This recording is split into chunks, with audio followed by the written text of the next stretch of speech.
concept. Anyway, so then we went out and around and met people and went to other meetings and stuff. And this big kind of gruff guy came up to me and said, "Hey, you're not a member, are you?" And I said, "Well, no." And he goes, "Well, who's teaching the discussions?" And I said, "Well, Dr. Morgan is." "Well, I'm the stake missionary for this area, and you're in my district, and you're to hear the discussions from me." I thought, oh, no thanks. So anyway, and then the third close encounter with members, at the end of the meetings, at the end of the day, I was out in the foyer, and this guy comes charging up to me again, and he goes, "You're a physician, aren't you?" I said, "Well, yeah." And he goes, "Well, I want you to know that I'm a professor. Physicians are paid way too much, and professors are paid way too little, and we're the real scientists." I thought, well, just what would you like me to do about that? How am I supposed to react?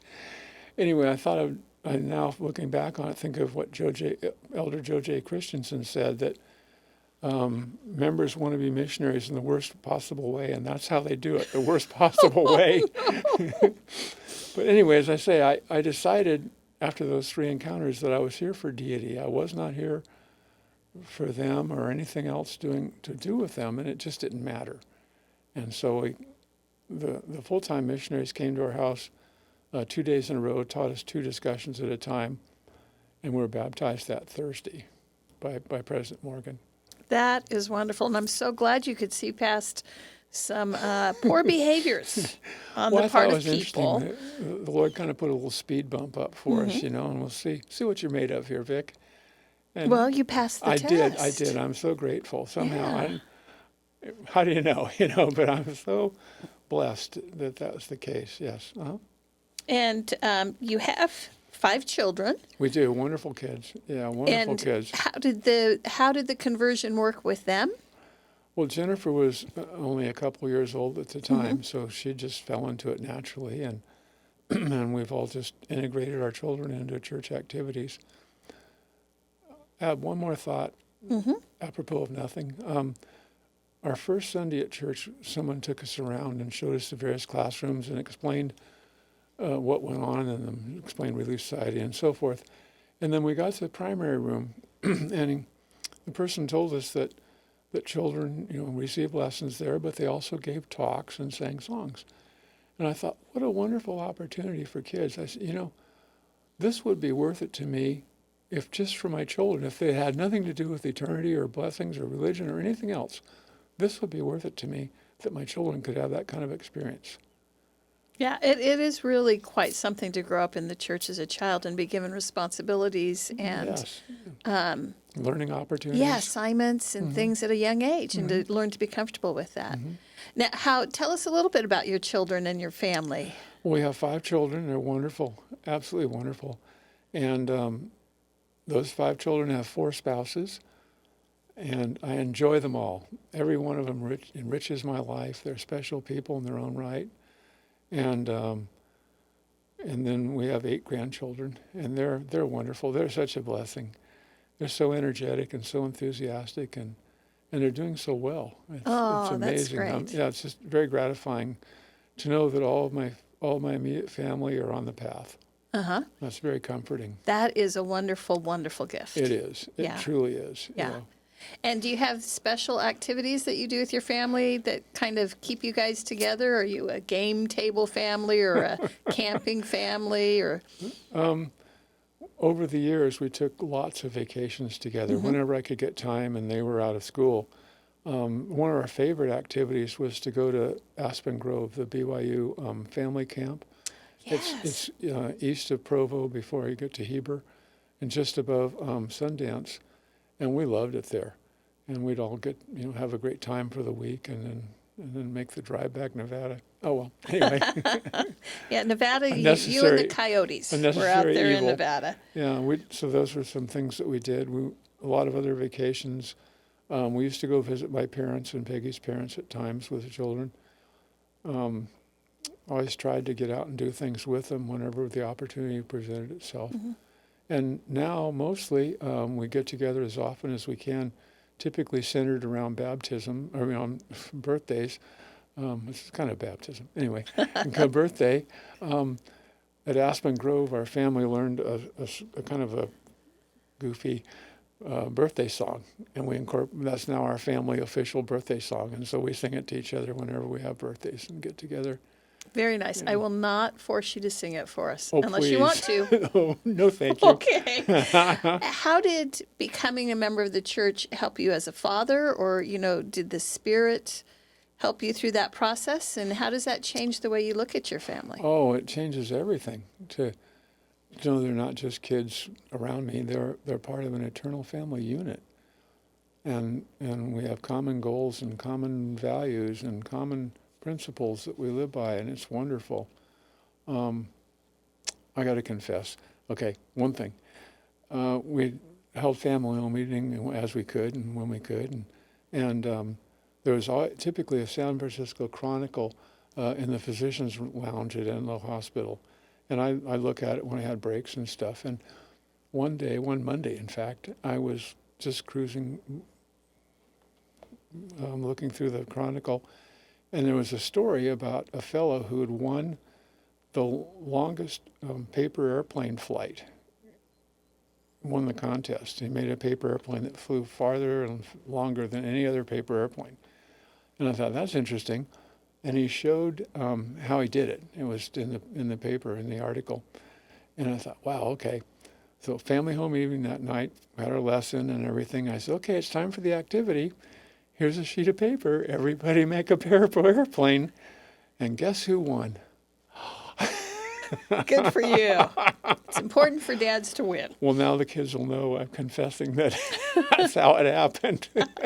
Oh, so you didn't share the plane's I think I might have the forgotten instructions that part. with them. Oh, That may have clever been father. missing. Well, Clever father. Who knows, Yeah. Well, and going back to the idea of you working in a hospital and then having the Spirit layered on in that, did you have some spiritual experiences in the hospital that you would like to share with us? Oh, thank you. Hospitals are very emotional places. Children are born there. People pass away there. The veil is very thin in a hospital. Cancer is diagnosed. Cancer is cured. People who have painful joints can walk again. Pain's relieved. Lots of wonderful things take place there. But just to frame this, shortly after we were baptized, Peggy and I heard about patriarchal blessings. And that sounded like a great thing, and take advantage of all the things you can do. And so we went out on a rainy Sunday afternoon.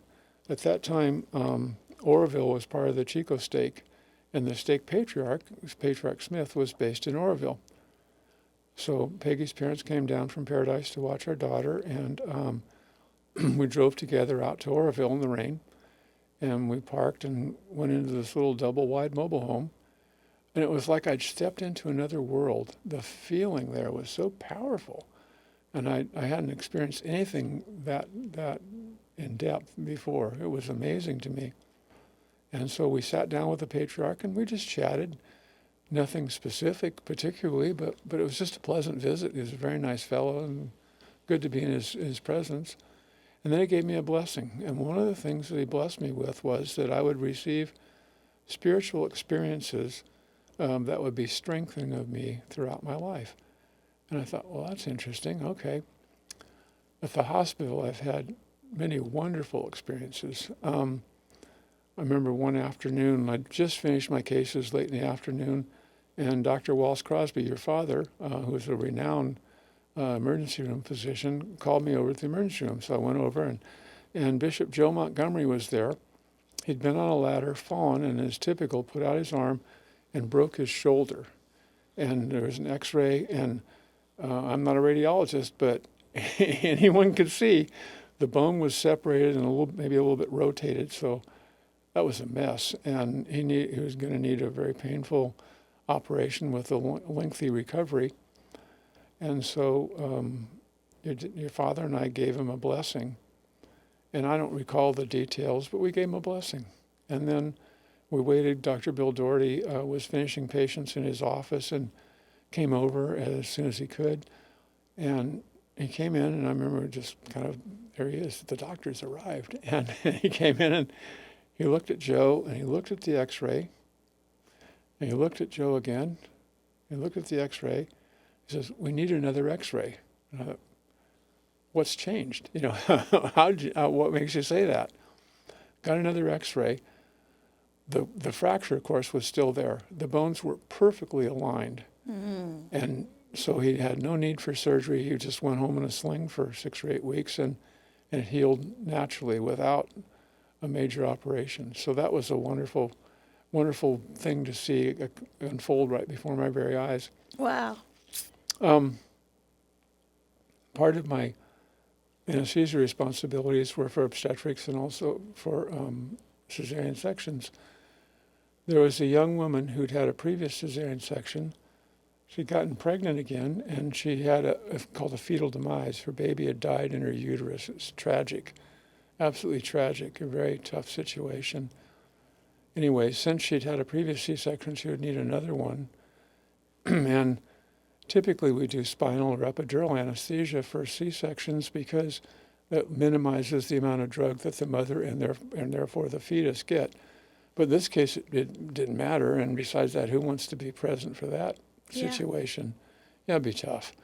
And so we agreed on a general anesthesia, and I put her to sleep, and the surgery went well, and they closed the tissue. And as they started putting the dressings on, I turned the anesthetic vapor off and then turned up the gas flows to wash out any residual anesthetic. And usually in just a very few minutes, people awaken. She didn't. She was just comatose. That must have been alarming. Oh my gosh, yeah, that caught my attention. Okay, that was real. And I'm going, wow, what could happen? And so all the vital signs, all the gas flows, all the anesthetic vapor flow, carbon dioxide, oxygen, all those things are all recorded, and they're displayed digitally now in the operating room. And so I went back through the anesthetic all the way through, and it was like a textbook anesthetic. Everything was just perfectly stable, perfectly normal, perfectly fine. No dips, no bumps, no... But she wasn't waking up. Boo-boos, but she was comatose. And I'm thinking, what could have happened? She had a stroke? I mean, what? I don't know. I just didn't know. It reminded me very much of something I'd never seen before. And so there she was. And I thought, wow, this is horrible. And then all of a sudden, after a few minutes of this, with anesthetic vapor at 0, the entitled anesthetic was 0, which easily should have been awake. She should have awakened before that point even. All of a sudden, she opens her eyes, and I said, take a big breath, and she did, and I pulled her breathing tube out, and we took her to recovery room. In recovery room, she told me the most remarkable story. She said she went to sleep. We knew that. And then she said she woke up in this beautiful, huge, spacious, lovely field. And there was a little girl there. And the little girl looked, and she ran around and played, and they laughed, and they just had a wonderful time being together. And all of a sudden, the little girl looked up to her and said, "Mommy, I have to go now." And she woke up. And I thought, wow, what a glimpse across the veil. That's wonderful. Well, it left an impression on me. I'll admit that. And if you have time for more. I would love to hear more stories. Oh, thank you. There's a very prominent church member here in the Sacramento Valley, not in the Chico Stake, but in the Valley. He'd been a stake president.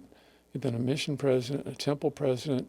He's well respected and well known. Great servant of the Lord. And he came to Chico to have coronary artery surgery. And I just, the way the rotation worked out, I happened to be his anesthesiologist. And to graft the coronary vessels, the heart, of course, has to be, if you put people on bypass, they have to be, the heart has to be stopped. And so they put a cannula in the root of the aorta that comes from the heart-lung machine that pumps oxygenated blood in to maintain the body. And then they put a clamp between that cannula and the heart. And then between the clamp and the heart, they stick another small cannula in, and they infuse iced potassium solution, contains some other things. And those things, of course, go right into the coronary arteries And that quiets the heart while it's being worked on. Otherwise, it wouldn't have any perfusion, and in just a few minutes, it would die. So the heart was infused with that, and the coronary grafts were completed, and everything seemed to be going smoothly. And the surgeon removed the clamp from the aorta. So at that point, the blood from the heart-lung machine was washing through the coronaries, and it typically washes out the potassium, and the heart will start beating again on its own. Nothing happened. And Yeah, another moment. Yeah. Oops. And so this went along for a few minutes, and the surgeon watched it, and he was a little uncomfortable. And anyway, in cardiac surgery, it's just too easy. You put wires right into the heart and attach them to a pacemaker.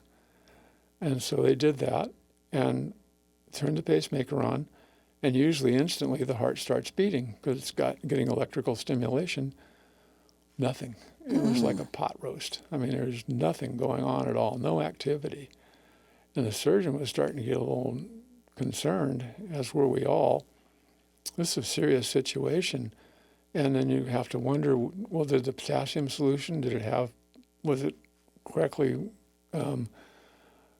made or compounded, or what went wrong? What's happened here? And things were looking really grim, because without a heartbeat, he's essentially dead. Right. And so I was standing there mulling things over, and the Spirit said very clearly, give him a blessing. And I've never given a blessing to a comatose person before, but okay. In the surgery room. Right there. Yeah. Fortunately, there's drapes that separate the anesthesiologist from the surgeon. They come up to like chest height. And then there's a metal frame with a platform right over the patient's face. So the anesthesiologist has access to the patient's head. So I reached under the drapes and put my hands on his head, and I just gave him a simple blessing that he would live. And before I could take my hands off his head, I hear beep, beep, beep. He came back to life, and that's a real miracle to my mind. Yeah, that's beautiful. What a privilege to participate in that. He wanted to live for a couple more years. Anyway, those were just marvelous experiences that I had. Is there time for one more? Certainly. I don't want to push it.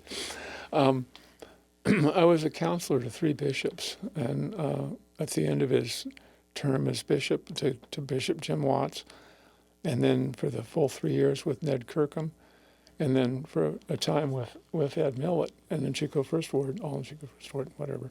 Anyway, so Bishop Millett had just been called a couple months before this, and I was called as his counselor, and that was a wonderful experience. He called me about midnight one night and said that one of the elderly sisters in our ward was in the emergency room, and the daughter was asking that he come give her a blessing, and would I join him? And so, of course. So I knew how to find my way to the emergency room. I knew how to get in. So I went in, I found them. And the mother just looked awful. And she was comatose, and no response at all, and just barely alive. And I thought, well, this is rough. And then giving the blessing, I thought, well, I can coast through this, because who wouldn't want the new bishop to give the blessing? And I'll just anoint and slide on home eventually. And then the daughter said, well, I'd like Bishop Millett to anoint her. I go, oops, this just got real. Okay, this is now serious. And so after the anointing, I placed my hands on her head. We placed our hands on her head, and I gave her a blessing. And I couldn't believe what I said. I said, you will live and you will return to your normal life, normal activities. And I thought, oh my gosh, overthinking things. I thought, well, this will destroy the daughter's testimony and everything else. This is horrible. What did I just do? And so working at the hospital is convenient. I went up and visited her every day. And the first 2 days, nothing changed. She was exactly as she'd been. And I'm disappointed, but that's the way it was. The third day I went up, she was sitting up in bed eating lunch. And what had happened, she had her medications had been changed, and in her old, frail condition, it had just overwhelmed her. And so she was medicated excessively, and in a couple of days, she detoxified herself and woke up. But those are wonderful experiences that I had, and I don't typically share, but I'm honored to have the opportunity to do so here.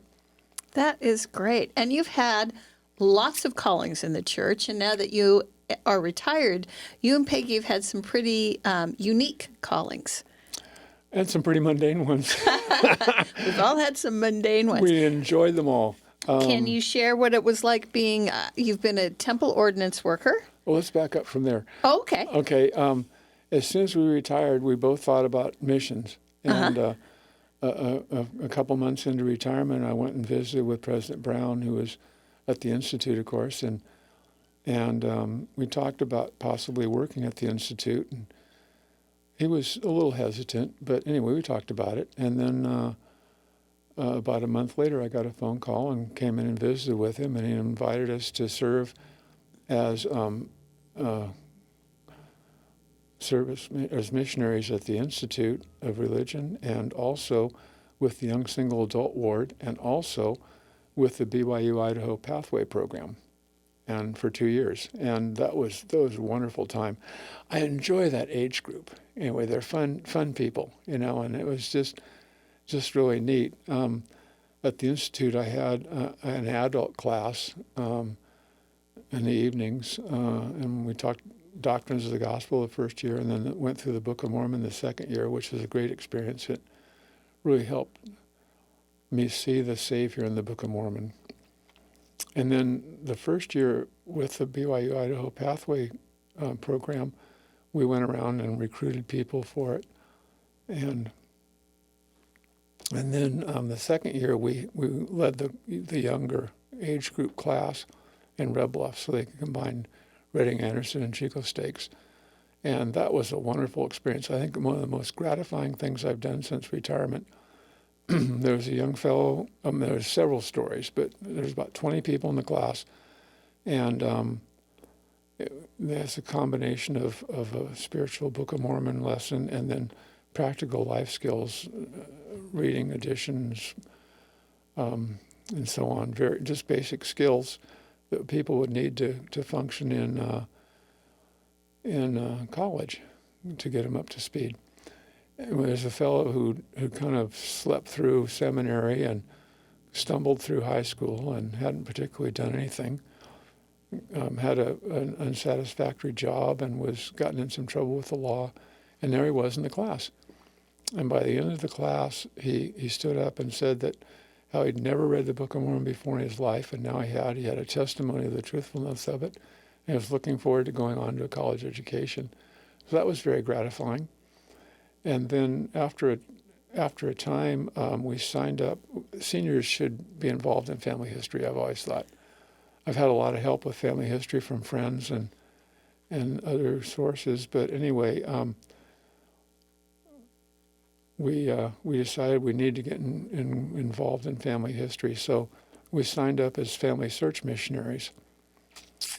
I had no idea what we're getting into. We're way over our heads. And Peggy and I would work sometimes 12 hours a day studying the lessons, and it was like it was put together by an engineer or something. It was like unfathomable. Like an engineer who was designing a jet aircraft. I mean, it was just totally alien to us. But we persevered, and we managed to qualify as missionaries, and we worked from home answering emails.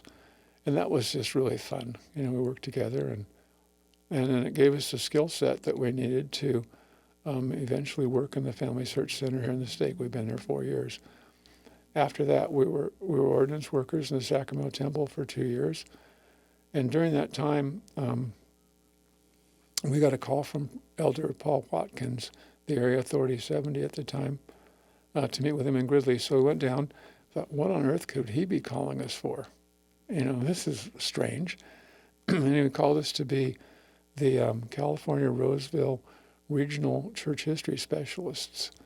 And that was a fun time. We worked together for 6 years. So you were called to be part of the church history here in the area. Exactly, And so our territory ranged from Folsom to the Oregon border, and we work with stake clerks and stake historians to help them prepare their annual stake histories. And it was a fun group to work with. And then we also had the privilege of doing recorded interviews all of which are stored in Salt Lake City, of outgoing stake presidents, of returning mission presidents, of recently released temple presidents and stake relief society presidents. And that gave us a wonderful opportunity to interview and get to really know these marvelous, spiritual, dedicated, hardworking, diligent saints. And now it's your turn to be the interviewee. And here I am. As we come to the close, Yes. what would be your final message about this life journey of yours and what you've learned from it? Well, I think I always knew that God lived. I remember in my spring of my senior year, there was a Time magazine cover saying that God is dead. And I said, well, maybe yours is, but mine isn't. He's alive.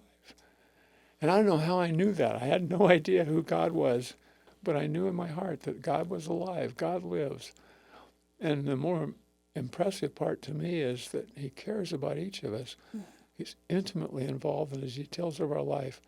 And artificial intelligence is a toy compared to what he does every day, protecting, guiding, leading, shepherding, encouraging, helping us to come home. Thank you so much for your time and your life stories. This has been wonderful. Well, thanks for the opportunity. I've really enjoyed it.